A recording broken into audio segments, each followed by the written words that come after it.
அனைத்து சட்டமன்ற உறுப்பினர்களுக்கும் அனைத்து இந்திய அண்ணா திராவிட முன்னேற்ற கழகத்தில் தேர்ந்தெடுக்கப்பட்ட அனைத்து சட்டமன்ற உறுப்பினர்களுக்கும் முழுமையான தகவல்கள் வழங்கப்பட்டது.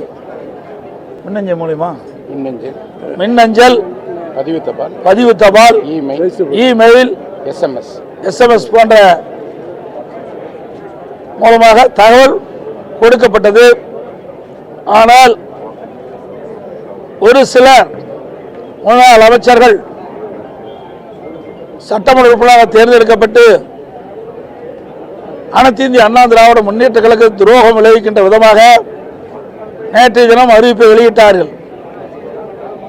அனைத்து இந்திய அண்ணா திராவிட முன்னேற்ற கழகம் எதிர்த்து வாக்களிக்க வேண்டும் என்று என்னுடைய அனுமதியின் பேரிலே கொறடா அவர்கள் அனைத்து சட்டமன்ற உறுப்பினர்களும் தகவலை தெரிவித்த பிறகும் அவர் ஆளுகின்ற அரசுக்கு, புதிதாக தேர்ந்தெடுக்கப்பட்ட அரசுக்கு ஆதரவு அளிப்போம் என்ற பத்திரிகையை செய்தி வெளியிட்டிருக்கின்றார். இது முற்றிலும் தவறானது, சட்டத்துக்கு புறமானது. இன்றைக்கு புதிதாக தேர்ந்தெடுக்கப்பட்டு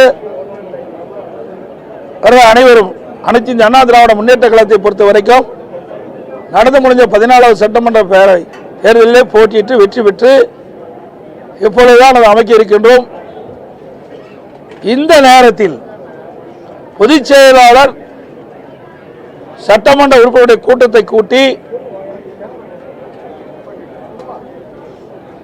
அனைத்து சட்டமன்ற உறுப்பினர்களும் என்னை தலைவராக தேர்ந்தெடுக்கப்பட்ட பிறகு இவர்கள் சில பேருக்கு ஆசை வார்த்தை கூறி இன்னைக்கு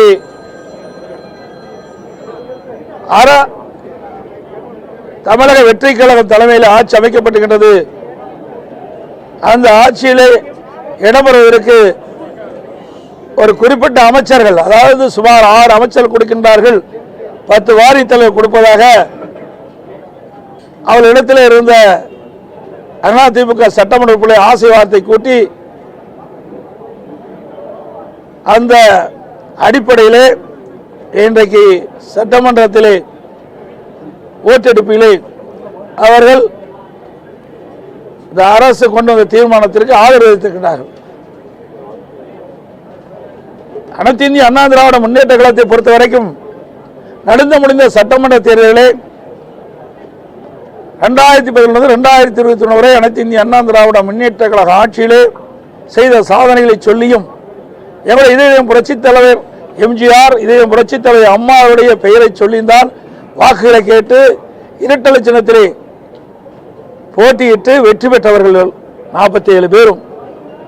அதையெல்லாம் மறந்து இரவுகள் மாறாமல் எங்களுடைய தலைமையுடைய உத்தரவுக்கு பேரிலே கழகத்தினுடைய தொண்டர்கள், நிர்வாகிகள், கூட்டணி கட்சி தலைவர் நிர்வாகிகள் தேர்தல் நேரத்திலே பிரச்சாரத்தை செய்து அதன் மூலமாகத்தான் அவர்கள் வெற்றி பெற்றிருக்கின்றார்கள்.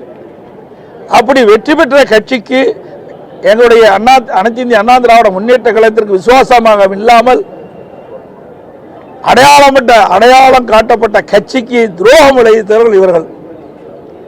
இன்றைக்கு ஒவ்வொரு கட்சியும் ஒவ்வொரு சூழலிலே வெற்றி பெறுவதும் வெற்றி வாய்ப்பு இழப்பதும் இயல்பானது ஒன்றுதான். ஏதோ அனைத்து இந்திய அண்ணா திராவிட முன்னேற்ற கழகத்துக்கு மட்டும் நிகழ்ந்ததல்ல.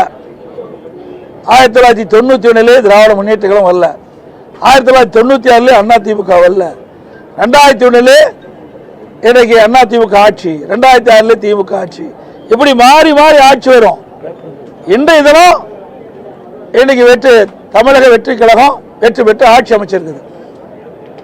இந்த சூழ்நிலையில் கூட அதிமுக 47 இடங்கள் வெற்றி பெற்று சொன்னால் இது மிகப்பெரிய வெற்றி. இன்னைக்கு கூட்டணி சார்பாக பார்க்கும்போது 6 இடங்கள் 53 இடங்கள் வெற்றி பெற்றிருக்கிறோம். இந்த சூழ்நிலையில் வேண்டுமென்றே திட்டமிட்டு சில முன்னாள் அமைச்சர்கள் சட்டமன்ற உறுப்பினராகி அவருடைய ஆசைக்கு அமைச்சர் ஆசைக்காக எங்களோடு நாங்கள் தலைமை அறிவிக்கப்பட்ட அதன் மூலமாக வெற்றி பெற்று வந்த சட்டமன்ற உறுப்பினர்கள் தவறான வழியிலே அழைத்து சென்றுகின்றார்கள்.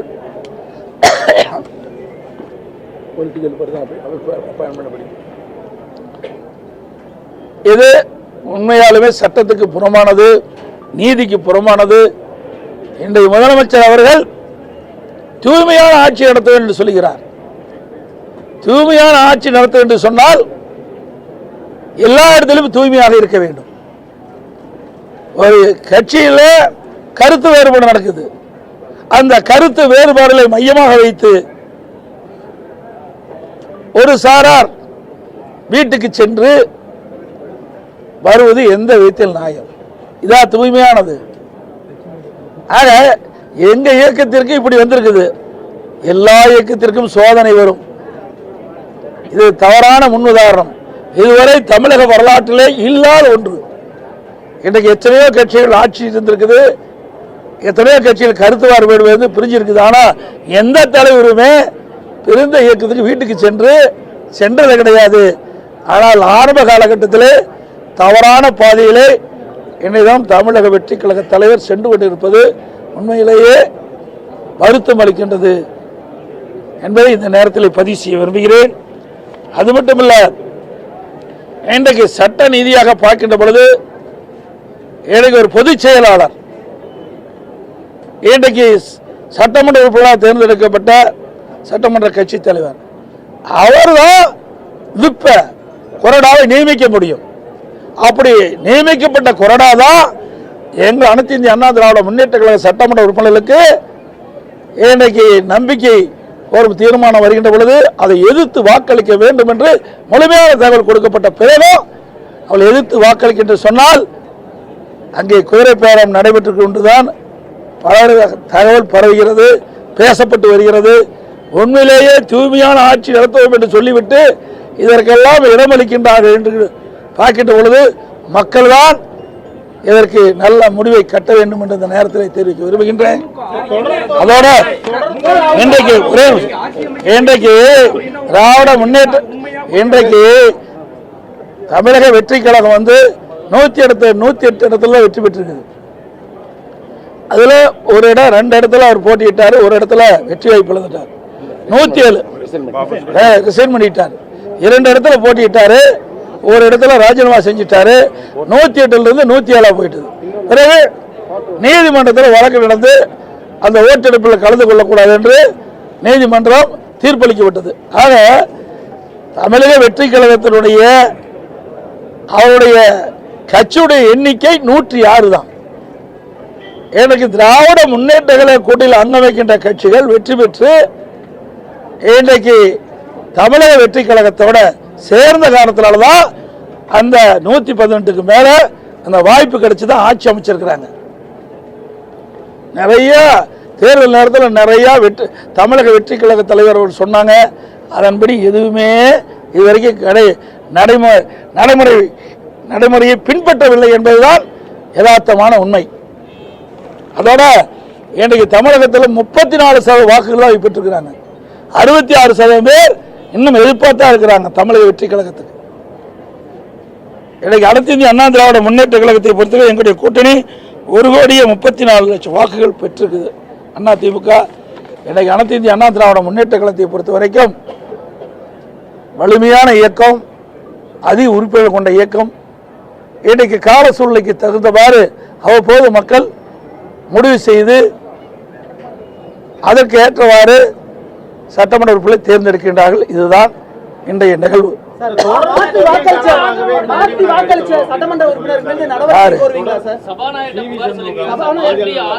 அவர் தொகுதியில் எத்தனை ஜெயிச்சு வந்திருக்காரு? அவரே போனதற்கு தோத்தான போனாரு. இப்போ எங்க கட்சியை பொறுத்த வரைக்கும் அனைத்து இந்திய அண்ணா திராவிட முன்னேற்ற கழகத்தை பொறுத்த வரைக்கும் அனைத்து மாவட்ட சாரை கேட்டு அவருடைய விருப்பப்படிதான் வேட்பாளர்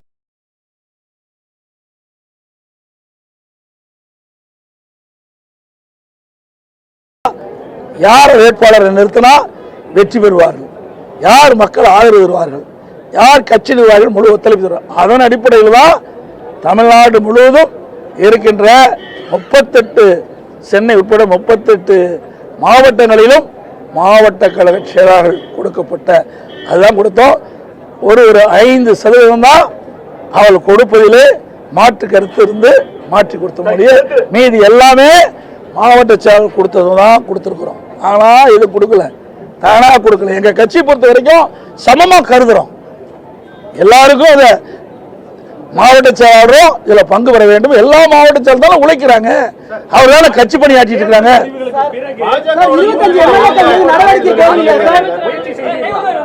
அதான் இல்லைன்னு சொல்லியாச்சு. நேற்று தினமே தெளிவுபடுத்தியாச்சு. இதை வேண்டும் என்றே திட்டமிட்டு கேள்வி கேட்காதீங்க. ஏங்க 5 வருஷம் நீங்கள் சட்டமன்ற நிகழ்வில் பார்த்தீங்களா, எத்தனை முறை பேட்டி கொடுத்தோம். எங்களுடைய பிரச்சாரம் என்ன, என்னுடைய பிரச்சாரத்தை நீங்கள் எல்லாம் பார்த்தீங்களா? இன்றைக்கு யார் தாக்கி பேசணும்னு பார்த்தீங்களா? ஆக எங்களுடைய அனைத்து இந்திய அண்ணா திராவிட முன்னேற்ற கழகம் தோன்றியதே எதிர்ப்புல தான் தோன்றுச்சு. அப்படி இருக்கும்போது நாங்கள் எப்படி செய்வோம்? அதுக்கு வேற ஒன்று கிடைக்கல, வேற எந்த ஒரு காரணமும் கிடைக்கல. இப்படி காரணத்தை சொல்லி மக்களிடத்தில் ஒரு தவறான செய்தி சொல்லி, நிர்வாகிகளிடத்தில் தவறான செய்தி சொல்லி, அவர்கள் இந்த தமிழக வெற்றி கழக அமைச்சரவையில் இடம்பெற வேண்டும் என்ற ஆசையில சொல்லுகின்ற வார்த்தை. அனைத்து இந்திய அண்ணா திராவிட முன்னேற்ற கழகத்தை பொறுத்த வரைக்கும் யாருடையும் நாங்கள் எங்கள் கூட்டணியை தவிர்த்து வேறு யாரிடம் பேச்சுவார்த்தை நடத்தவில்லை. 100% திராவிட முன்னேற்ற பேச்சுவார்த்தை நடத்தவில்லை. அது அவர்களும் சொல்லிட்டாங்க, நாங்களும் சொல்லிட்டோம்.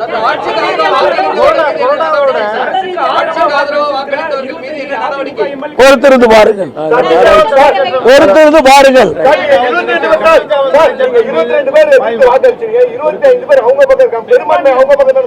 பெரும்பான்மை சிறுபான்மையில இல்ல, பொதுச் செயலாளர் தான் இங்க. பொலிட்டிக்கல் பார்ட்டி தான் நீங்க. பெரும்பான்மை சிறுபான்மை எல்லாம் சட்டமன்ற, அதாவது சட்டத்தில் இன்றைக்கு தாவாக இருக்குது. தாவாக இன்னைக்கு ஆட்சி அமைச்சிட்டு ஒரு 58 பேர் போயிட்டு ஆட்சி போயிருமா? தாவாக தலைவர் தானே அதிகாரம். அப்படி எல்லா கட்சி தலைவருக்கும் தான் அதிகாரம். அப்படித்தான் தீர்ப்பு இருக்குது. நல்லா புரிஞ்சுக்கங்க. இதெல்லாம் யாரு அனுமதி கொடுத்தது? தலைமை யாரு? பொதுச் செயலாளர். இவரெல்லாம் அந்த ஆக்சேஷன் லெட்டர் யார் கொடுத்தது? நான் தான் கொடுத்தேன், கையெழுத்து போட்டு. அந்த பவர் எடுத்தா இருக்குது. இப்ப முதல் கூட்டம் சட்டமன்றம் தோணுடைய முதல் கூட்டம். முதல் கூட்டத்தில் விப்ப நியமிக்கிற அதிகாரம் பல தீர்ப்புல அந்த பொதுச் செயலாளருக்கு இருக்குது. அதெல்லாம் அப்புறம், அதாவது எப்பொழுது பொறுத்த வரைக்கும் சார், இது தவறான உதாரணம். இன்றைக்கு சட்டமன்றத்தில் மாறி மாறி கட்சி வரும். ஆனா விதியும் மரபும் மாறாது, விதியும் மரபும் மாறாது. ஆனா விதியும் பின்பற்றல, மரபையும் பின்பற்றல. அதான் நான் தெளிவா சொன்னேன். இன்றைக்கு அவர்களுக்கு ஆதரவு தேவை. ஏன்னா திராவிட இன்னைக்கு என்ன சொல்லியிருக்கிறாங்க, கம்யூனிஸ்ட் கட்சிகளும் மற்ற கட்சிகளும் திமுக கூட்டணியில் போட்டியிட்டு வெற்றி பெற்ற கட்சி அந்த இடம் பெற்றிருக்கு. அவர்கள் என்ன சொன்னாங்க?